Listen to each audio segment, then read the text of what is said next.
नागपुर महानगरपालिका के सत्तापक्ष नेता पद पर ज्येष्ठ नगरसेवक बाल्या यानी ही नरेंद्र बोरकर को नियुक्त किया गया है। इस नियुक्ति की आधिकारिक घोषणा शहराध्यक्ष दयाशंकर तिवारी ने की। बाल्या बोरकर महानगरपालिका के कामकाज का लंबा अनुभव रखते हैं और दशकों से नागपुर के राजनीतिक परिदृश्य में सक्रिय। उन्होंने विभिन्न जिम्मेदारियों को सफलतापूर्वक निभाया है। उनकी नियुक्ति से यह साफ संकेत मिलता है कि सत्ता पक्ष अब सभागृह की जिम्मेदारी एक अनुभवी, निष्ठावान और सक्षम नेता को सौंप रहा है। बाल्या बोरकर का प्रशासनिक अनुभव और जनता के करीब होने का उनका जुड़ाव महानगर पालिका के कामकाज को और प्रभावी बनाने में मदद करेगा। इस नियुक्ति के बाद बाल्या यानी ही नरेंद्र बोरकर ने मीडिया से बातचीत की। आइए सुनते हैं क्या कहना है उनका इस नियुक्ति पर।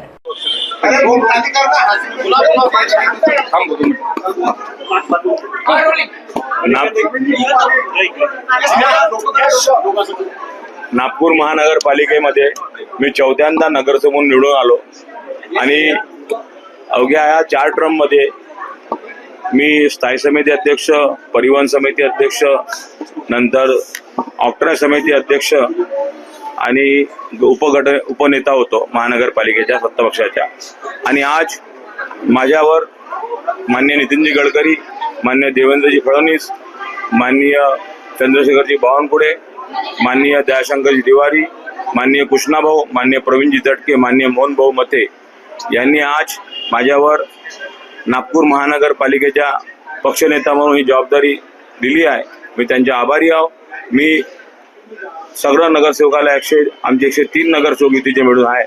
आम्ही ती सर्व नगरसेवकांना घेऊन ही महानगरपालिका चालवेन आणि सर्व पक्षाला भी न्याय देण्याचे काम मी करीन आणि सोबत सर्व विविध पक्षाचे जे नगरसेवक असतील त्यांना भी मी सोबत एकत्र घेऊन महानगरपालिकेत काम करीन आणि अधिकारी कर्मचाऱ्यांना एकत्र येऊन काम करण्याची संधी आपण सर्व नगरसेवकांच्या माध्यमातून देऊन आणि चांगल्या मोठ्या प्रमाणात आपण काम करून हीच आपल्याला ग्वाही देतो। भाऊ, गटनेत्याची निवडणी कधी होणार? महापौर पदाचा तिढा कधी सुटणार? इथून पुढे काय प्रक्रिया असेल? गटनेता ह्या 2 तारखेला आम्ही करणार आहोत आणि पूर्ण जे 102 आणि 101 आणि 101 शिवसेना असे आम्ही 103 लोकांचे गटनेत्याची 2 तारखेला आम्ही सकाळी 11 वाजता विभागीय आयुक्त कार्यालयात नोंदणी करणार आहोत आणि 6 तारखेला महापौर, उपमहापौर आणि स्थायी समिती या तिन्ही निवडणुका आम्ही 6 तारखेला होणार आहे महानगरपालिकेच्या हाऊसमध्ये।